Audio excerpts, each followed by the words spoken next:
Hello everyone, welcome back to my YouTube channel IELTS with Muskan.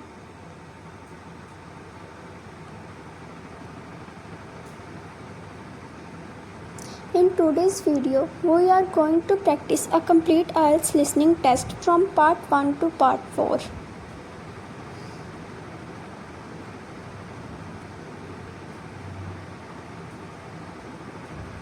This practice paper contains 40 questions just like the real IELTS listening test.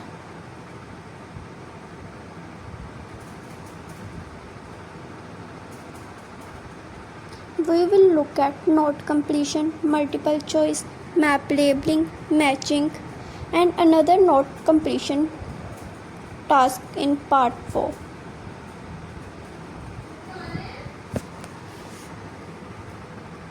So take your notebook and pen and let's begin.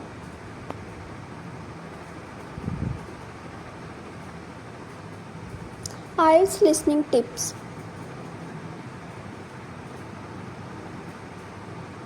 Before we begin, here are 5 important tips you should remember.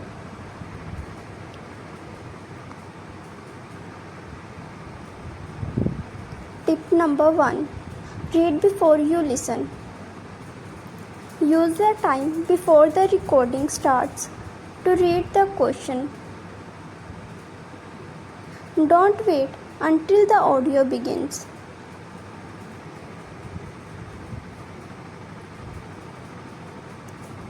Tip number 2. Predict the answer. Look at the grammar around the blank. Ask yourself, do I need a noun, a verb, a place, a number, a name?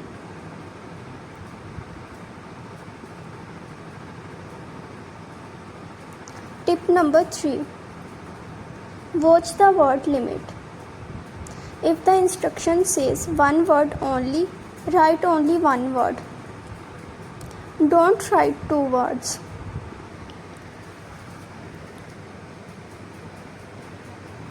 Tip number 4. Be careful with distractors. IELTS may mention an answer first and then change it. For example,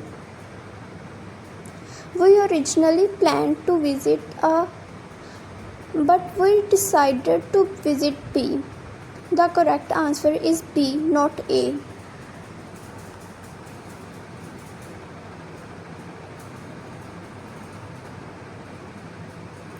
Tip number 5. Don't stop after one mistake. If you miss an answer, move on. Don't spend 20 seconds thinking about question 5 while the recording is already talking about question 6. Stay focused.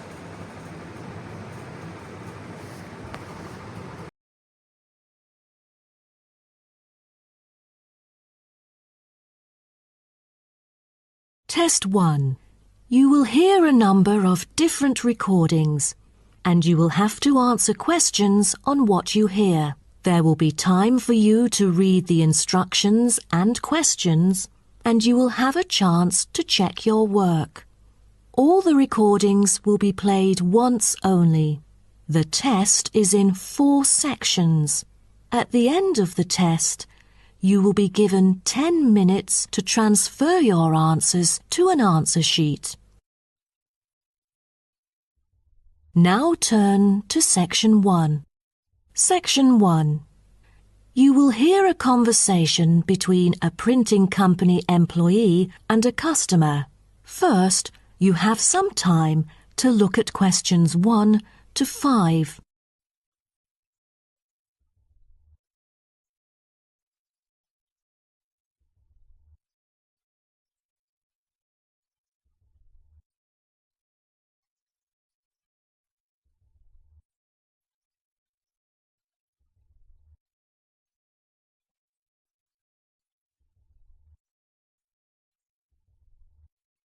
You will see that there is an example which has been done for you. On this occasion only, the conversation relating to this will be played first. Good afternoon. Welcome to Matrix Printing. I'm John Smith. How can I help you? Good afternoon. I'm here to reprint a brochure for our hotel. There are some pages that need revising. The customer says the brochure sample needs revising. So, brochure has been written in the space. Now we shall begin. You should answer the questions as you listen, because you will not hear the recording a second time.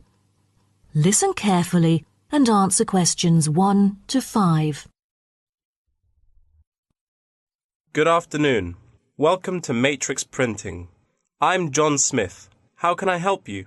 Good afternoon. I'm here to reprint a brochure for our hotel. There are some pages that need revising. Sure. How may I address you? Oh, I'm Mary Jane from Central Hotel Chains. Nice to meet you. I've got samples of the previous version. I assume it is your company's advertising brochure. Yes. What exactly is the problem? Well, it was printed the year before, so some of the information is already out of date. There are also a couple of problems with the layout. Firstly, the letters of the address on the front page are far too small. It's hard to see when glancing at the cover. How big do you need it to be? Increase the letters by 3 font sizes. Just a minute. Let me take notes of your requirements.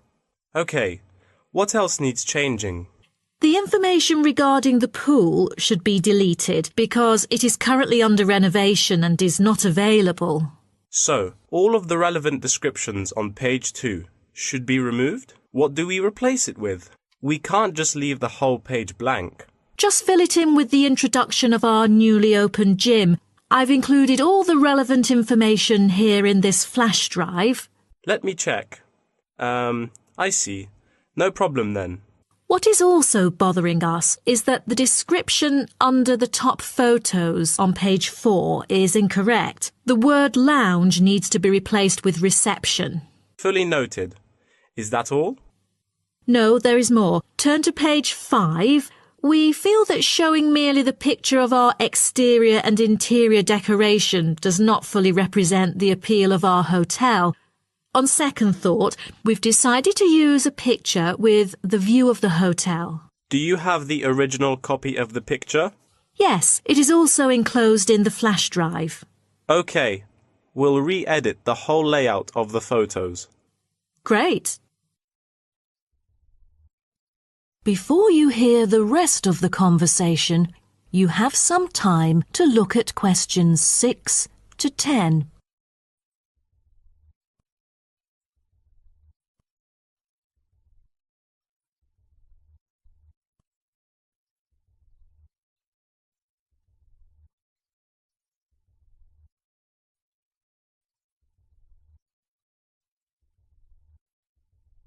Now listen and answer questions 6 to 10. Let's turn to the next page. Yes. What's wrong with that? It seems perfectly fine to me. At first sight it seems fine, but according to the feedback of the customers, the prices do not stand out. So, we want to change the print from black to red to make it pop out. Okay, I've made notes of all of your requests. Is there anything else? I appreciate it. Just one final request. Could you translate the whole brochure into Spanish? We have customers worldwide, you know, especially those from Latin countries. No problem. What about other languages, like Japanese, Chinese, or German? These are our most popular target languages. I have to ask the manager about the Chinese version. There's been a surging number of Chinese clients during recent years. However, we don't need German or Japanese translations, as we currently don't have many customers from those two countries. Sure. Just keep me updated. So, roughly, when could we get the revised print? We need it before the end of July. It's late June now. Roughly, it'll take 3 weeks to re-edit. So it will definitely be ready before the deadline. Great. To where shall we send the samples? The address is number 9 Green Drive, Clifton, NY 21300. How do you spell Clifton? CLIFFTON, Clifton.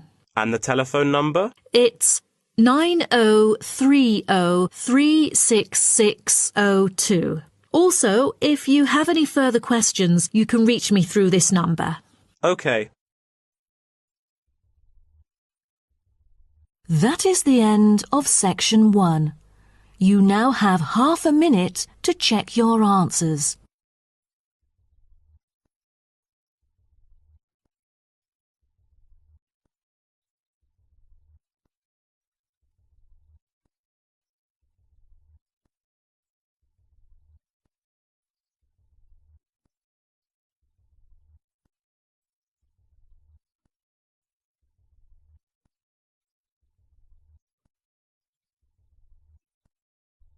Now turn to section 2. Section 2. You will hear a guide talking to a group of visitors about a national park. First, you have some time to look at questions 11 to 16.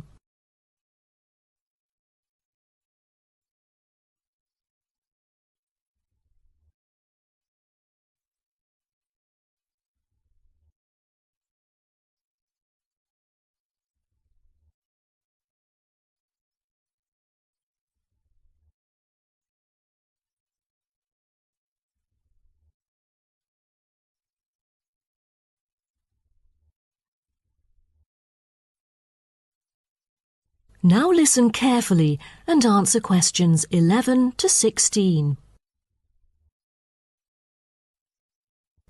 Welcome to Byron National Park.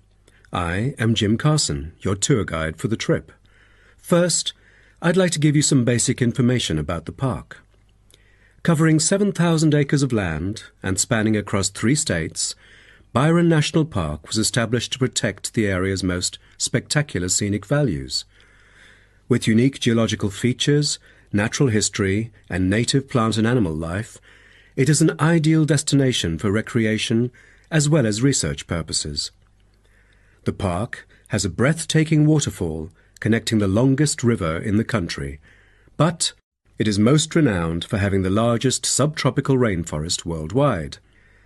There are many layers of tall, medium, and low vegetation growing with seasonal variations in the park. It is a place where the air seems green. Ardent hikers can find an awesome array of options here. Apart from the dense green rainforest, tourists can also hike along the mountain trail. Despite the stunning view, taking photos is not advised on the way up, I'm afraid, as one might get distracted and the narrow trail by the sheer cliff is quite dangerous. When you reach the top of the mountain, there is nothing better than having a picnic under the trees with your family. Accompanied mostly by wildlife, walkers as well as cyclists may find the bush track a good choice for having a tranquil time to themselves. As your tour guide, I suggest that only expert hikers take the creek circuit, because its beautiful and inspiring scenery through the subtropical jungle is paralleled by its physical challenges. A list of transport is available within the park. Bicycles are a popular choice as it is the most flexible way to get around. Electric trams are temporarily closed for maintenance. Boat trips down the river are an ideal way to spend a tranquil afternoon. Rest assured that transport within the park is covered in the bill. Extreme sports is another highlight of the park. There are, for adventurous grown-ups, especially those who are comfortable with having a racing heart, scary as it may sound, it is actually safe to participate in extreme sports under strict instructions and close supervision. Abseiling is available regardless of the weather. It is a fun way to overcome fear of heights, gain new skills, and get an adrenaline rush. Bungee jumping and paragliding are also available, except for during the summer. At this point, you might worry about meals here. Well, even though there is only one restaurant in the park at the moment, the variety of dishes is astonishing. There are 2 meals included in the price. Just get your meal ticket at the reception before dining. Also, There is no need to make reservations or worry about availability, since there are plenty of tables. Before you hear the rest of the talk, you have some time to look at questions 17 to 20.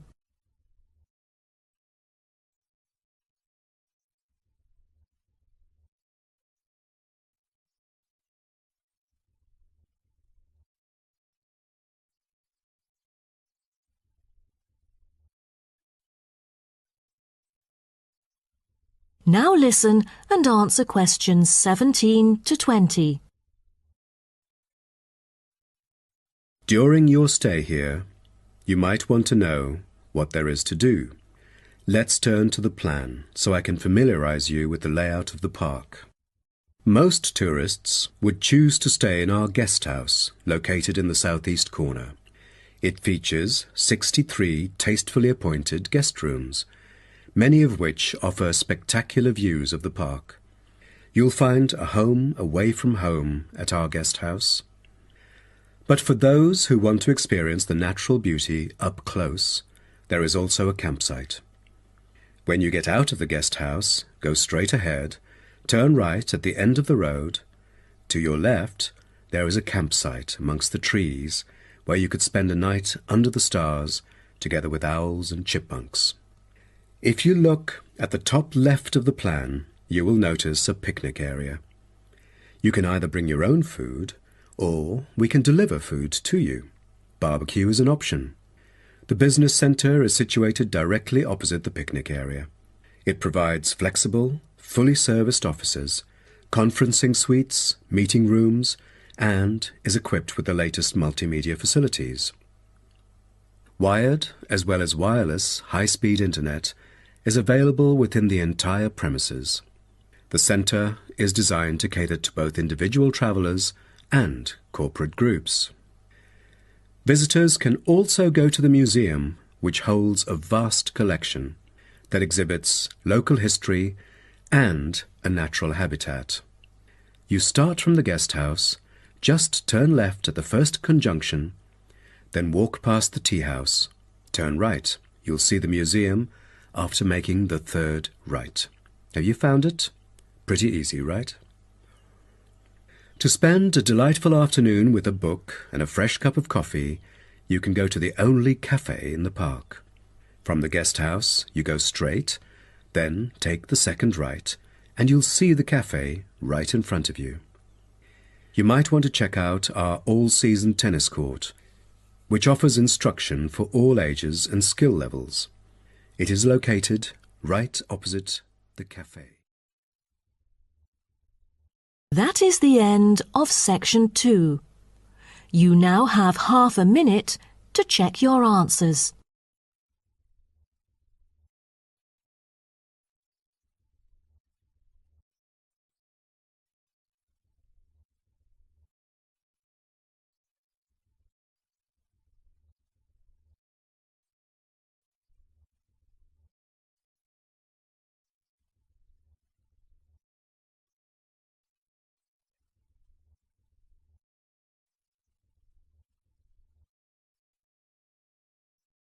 Now turn to section 3. Section 3. You will hear two students called Helen and Paul talking to their tutor about a nursing course. First, you have some time to look at questions 21 to 24.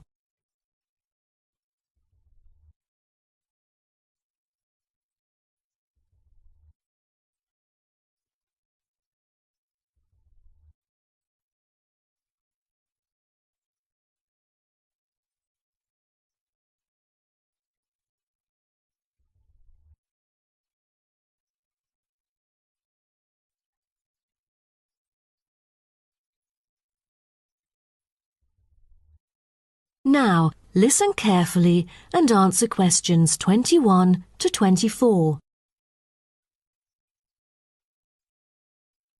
Helen and Paul, congratulations to you both for doing so well the past semester. You two have exhibited an impeccable performance during your first year in the nursing program.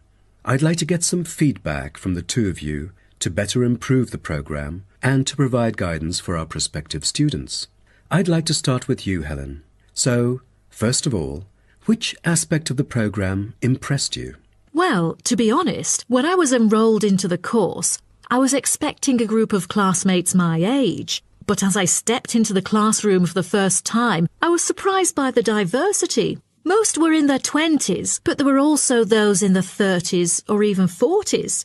As it turns out, the intergenerational communication has sparked intense debate and new thinking, and I think that's something special about the programme that I appreciate very much. What about you, Paul? What do you think of the program? For me, the group project we carried out last semester is another key feature of the program. The whole class was divided into 8 different groups, working on 8 prospective cases. Team-building sessions were conducted in a collaborative way most of the time. Comprised of 5 members, our group studied acute pancreatitis.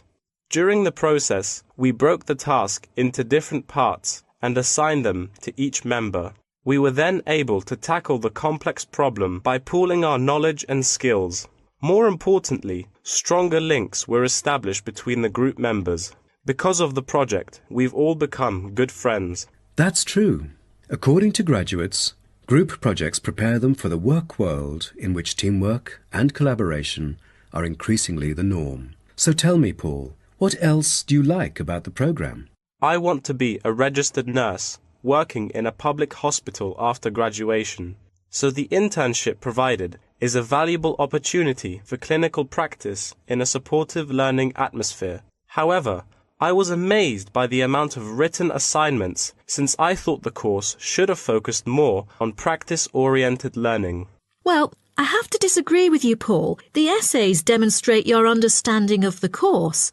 For me, writing essays is a process that involves critical thinking, which challenges me to develop my points more thoroughly. I thus managed to gain a diversity of perspectives. The program is designed to deliver basic and advanced theoretical knowledge of core concepts, including healthcare systems concepts, together with practicum or clinical practice experience to bridge the classroom content to the practice setting. So, I'm afraid written work is unavoidable. Also this year, we've added a module of law. How do you feel about that? At first, we felt that learning law is kind of redundant and too time-consuming. After a few sessions, we realised that it is necessary in dealing with future medical disputes. Before you hear the rest of the talk, you have some time to look at questions 25 to 30.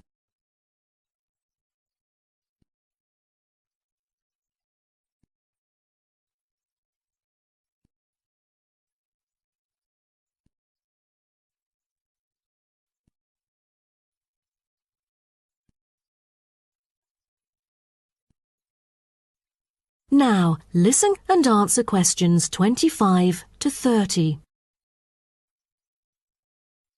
Do you have any suggestions for prospective students?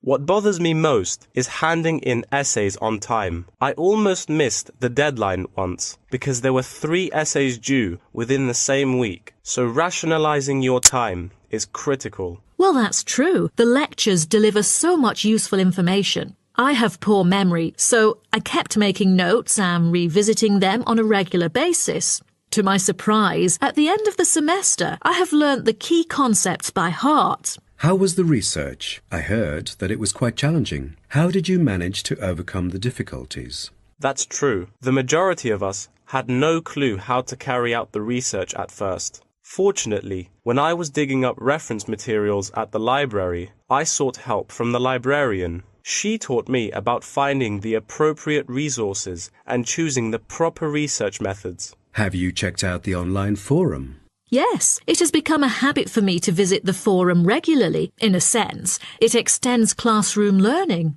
It is where the students post academic problems that they come across and get support from the faculty members. Some of my classmates didn't do so well during the placement tests. I feel that background reading is necessary. Lastly, do you have anything to say to the freshmen? I was really ambitious at first, trying to get straight A's on my transcript. I made tons of notes and worked hard even on the optional assignments to get extra credit. I stressed myself out before having an emotional breakdown. After consulting my advisor, I found it important to set realistic goals. Don't push yourself too hard. It is wise to sort out your priorities. Thank you for coming here today and providing valuable feedback on the program. Have a great summer break. That is the end of section 3. You now have half a minute to check your answers.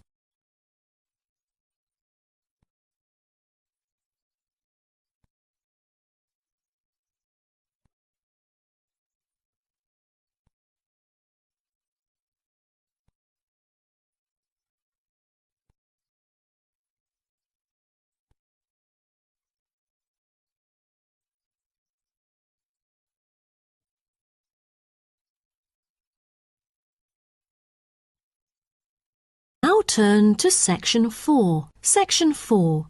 You will hear part of a lecture about African penguins.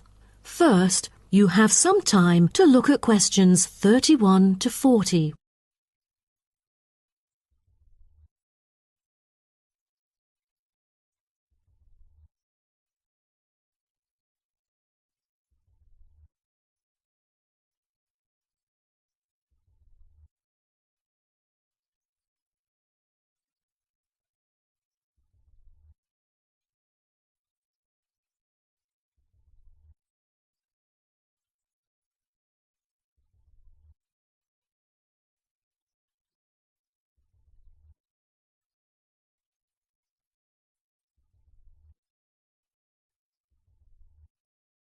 Now, listen carefully and answer questions 31 to 40.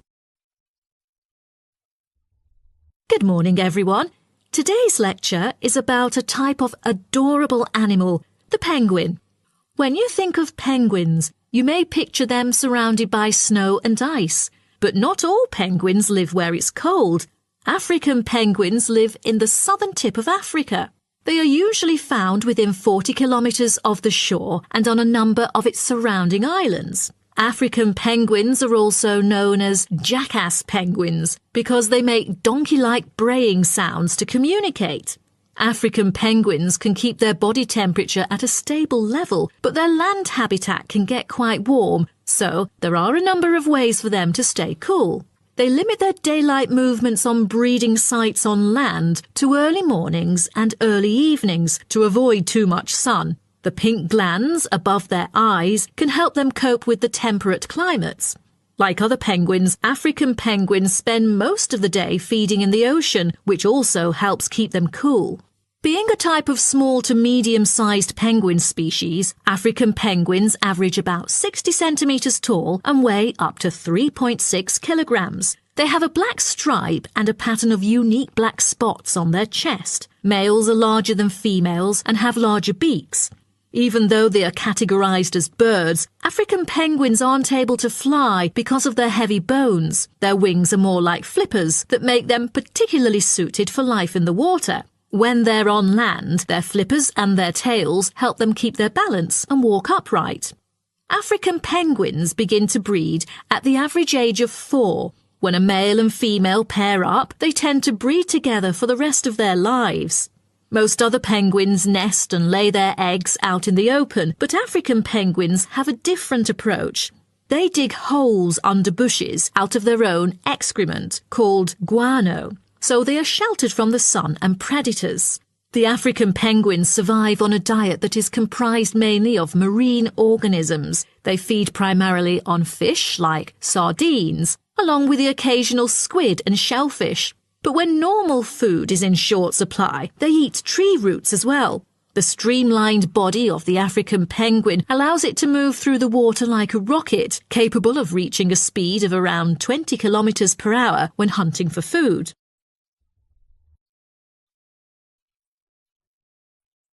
The African penguin's smaller size means that it has many predators both in the water and also on dry land.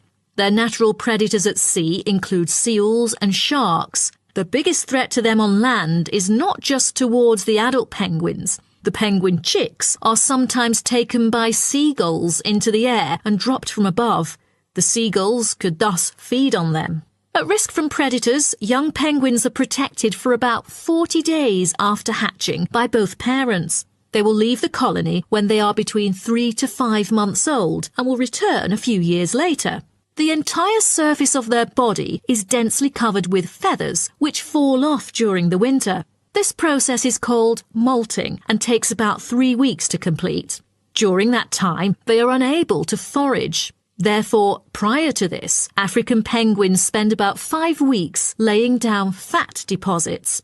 They generally live between 10 to 15 years. However, many do not reach their full lifespan. Their population has drastically declined. Approximately 120,000 African penguins remain in the wild, and their population has decreased by 90% in the past 60 years. They are considered to be vulnerable and have been listed as being endangered. 2 major factors have contributed to their decline. They are struggling for nesting space due to human disruption and competing for food due to overfishing and pollution. With the limited number of breeding pairs, survivorship becomes difficult for African penguins. This makes them especially vulnerable as environmental conditions change or an outbreak of a disease occurs. For instance, avian malaria has caused 27% of the captive breeding penguins' deaths annually. The more genetic diversity there is within a species, the higher the likelihood that at least some of the individuals will adapt and survive. That is the end of section 4. You now have half a minute to check your answers.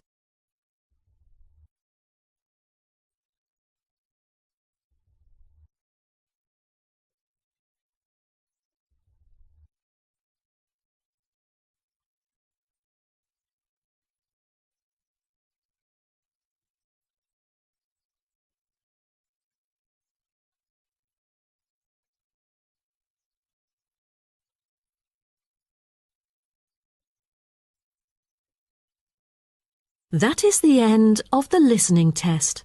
In the IELTS test, you will now have 10 minutes to transfer your answers to an answer sheet. So this is your IELTS listening test answer key. Please check your answers.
So that was a complete IELTS listening practice test covering questions 1 to 40.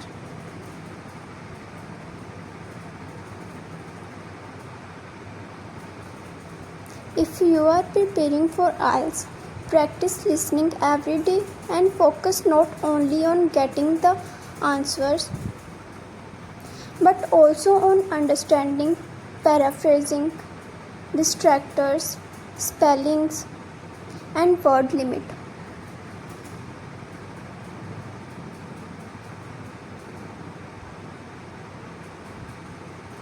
If you found this lesson helpful, don't forget to like, subscribe, and share.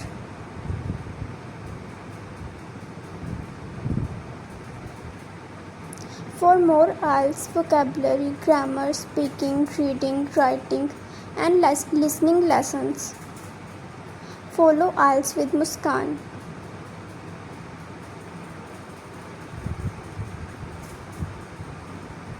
See you in the next video. Keep practicing, keep improving, and aim for your target band score.